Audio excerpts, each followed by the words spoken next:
Film M6, petit budget, peu de temps, une caméra, beaucoup de comédiens, bon, dans un décor unique. Donc belle expérience, quoi. Première fois en tout cas pour M6. Donc première fois avec un budget moindre, si je puis dire, et avec les difficultés que ça comporte, quoi. Équipe réduite, personnel de région, technicien de région, je veux dire. Donc pas évident, quoi. Ne pas avoir son équipe aussi pour faire des films compliqués, avec un gros casting, dur. Dur, dur. Concrètement, c'est qu'on est sur des journées où on doit faire 7 minutes utiles, voilà, sur de la comédie, ce qui n'est pas le plus simple à faire, avec quand même des séquences avec en minimum 6 acteurs, donc avec une caméra, 6 acteurs, sur de la comédie où ça doit être un petit peu péchu, on va faire quand même quelques plans pour que ça puisse avoir quand même donner du rythme à ces scènes de comédie. C'est là où c'est pas évident. Moi, cette fois-ci, j'ai pas eu mon cadreur avec moi. J'ai eu juste la moitié d'une équipe que je connaissais pas. Donc c'est vrai que c'est dur de rentrer dans un film compliqué sur peu de temps. On a pu se permettre une deuxième caméra sur 3 jours, parce qu'on avait des séquences où on est là, où, par contre, où on explosait, parce que beaucoup de figurations, comme on avait été autour d'un mariage, on avait un grand cocktail, on avait des séquences à la mairie, donc du coup, pas évident. Donc là, on a pu se permettre, mais sinon, c'était impossible. On ne pouvait pas rentrer du tout, parce qu'un décor, mine de rien, unique, mais cher, et puis un gros casting, quoi. Donc l'enveloppe, ça va vite, hein. C'est quelque chose qui me plaît beaucoup, la comédie. J'aime bien déconner dans la vie, c'est plutôt intéressant, mais j'aime bien les choses un peu plus sombres aussi. J'aime beaucoup travailler les personnages, aller loin sur les personnages. Et en comédie, on peut se permettre beaucoup de choses aussi sur les personnages, parce que dans une comédie, on ne se marre pas du début à la fin. On traite aussi de choses plus dramatiques, mais toujours dans la légèreté. J'ai émis un peu quelques doutes, surtout sur les personnages masculins principaux. Parce que je trouvais que c'était un petit peu léger, justement, pour qu'on puisse accrocher avec eux. Et voilà, j'ai eu quelques mots avec l'auteur. Donc c'est vrai que j'ai demandé des modifications, modifications voilà, qui n'ont pas été faites.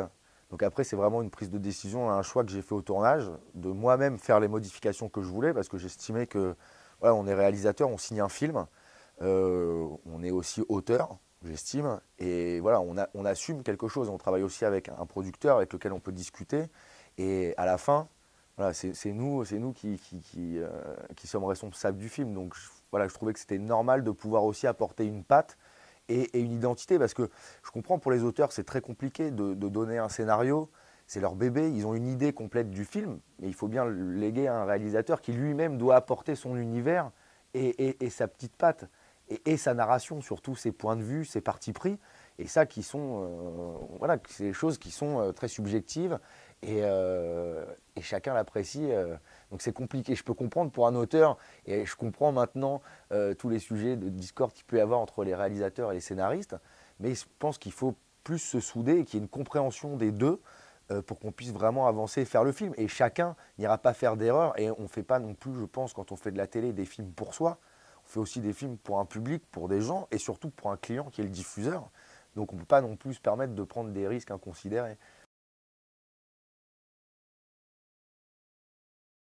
Moi, c'était surtout sur des situations de comédie, beaucoup. J'ai voulu, parce que j'estime qu'en comédie, on peut tabler sur plusieurs tableaux, que ce soit sur de la parodie, que ce soit sur du comique de situation, que ce soit sur le dialogue pur, et surtout de ne pas les mélanger. Et c'est bien, je trouve, de retrouver ces trois couleurs dans les comédies. Donc c'est vrai que voilà, j'ai voulu, moi, rajouter des parodies. J'ai essayé de faire un petit clin d'œil Morricone dans la forêt, avec une arrivée à cheval, avec une nana qui braquait un mec à cheval, à fusil. On a pu travailler en contre-plongée, en ayant les jambes en premier plan avec le mec. Enfin, toutes ces choses-là qui n'étaient pas écrites dans le scénario, mais c'est vrai qui apportent de la comédie et un côté parodie. Et donc derrière, voilà, de rester assez sobre sur les dialogues pour que la parodie fonctionne et qu'on ne tombe pas dans le burlesque.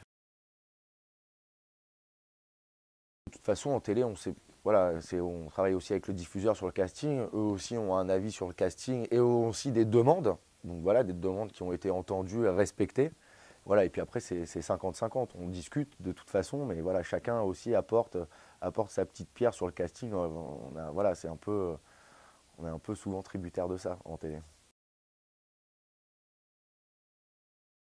Ah, elle est formidable.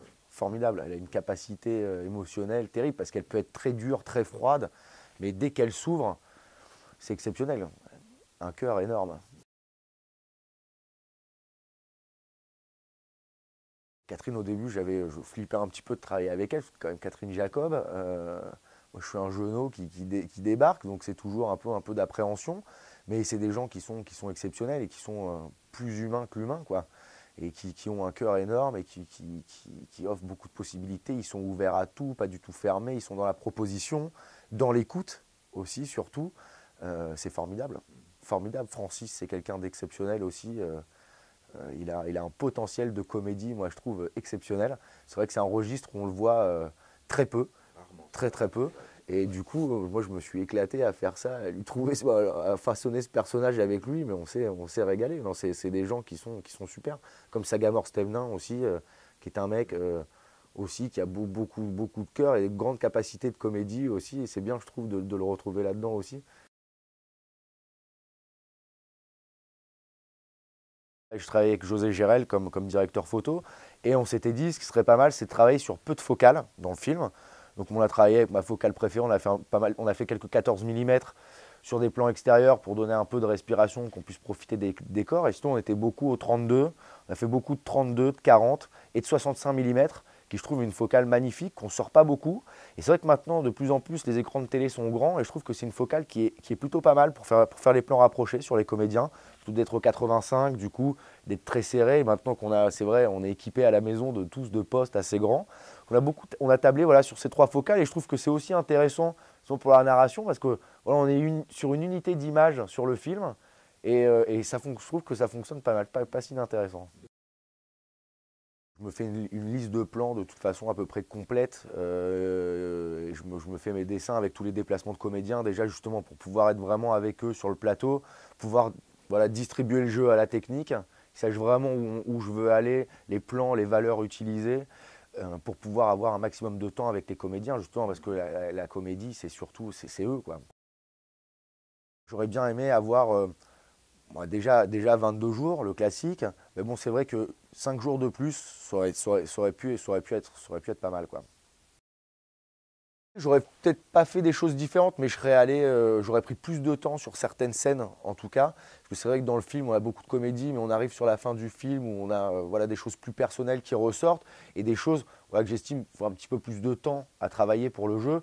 Et c'est vrai que de faire des séquences, entre guillemets, un petit peu plus émotionnelles pour les comédiens et de les sortir en à peine 2 heures, c'est vrai que c'est un peu compliqué. On se dit toujours, tiens, voilà, si on voudrait apporter un petit peu plus de finesse, c'est vrai que ce serait pas mal d'avoir 1 heure de plus, mais 1 heure qu'on ne peut pas avoir, parce que 1 heure comme ça, mis bout à bout sur tout le film, sur des scènes, comme ça, c'est impossible. Donc du coup, voilà, c'est vrai que ça aurait été pas mal.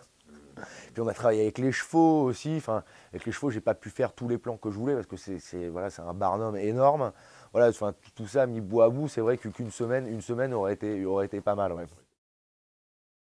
23 heures sup sur la totalité du film, ce qui n'est pas non plus démentiel. Donc, non, mais... en 20 jours, c'est pas du tout... ça va. Il y a quelques semaines, avec mon même directeur photo, avec José Gérel, on a présenté un film sur TF1 qui s'appelle Merci Papa, Merci Maman. Et on a remarqué qu'il y a eu un problème à la diffusion qui n'était pas dû à TF1, parce qu'on est allé chez eux pour vérifier notre travail avec eux, qui avaient fait une numérisation parfaite de notre PAD. Mais on s'est aperçu qu'auprès de Numéricap, TPS, qui eux maintenant sont passés pour ces chaînes-là, en tout cas en HD, obligatoire. Avant, on avait la possibilité sur notre décodeur de choisir soit sans HD, et maintenant, voilà, dès qu'on est sur la 1, sur la 2, sur la 6, sur ces opérateurs-là, on est obligatoirement en HD. Et là, on s'est aperçu que eux, du coup, avaient un problème de numérisation.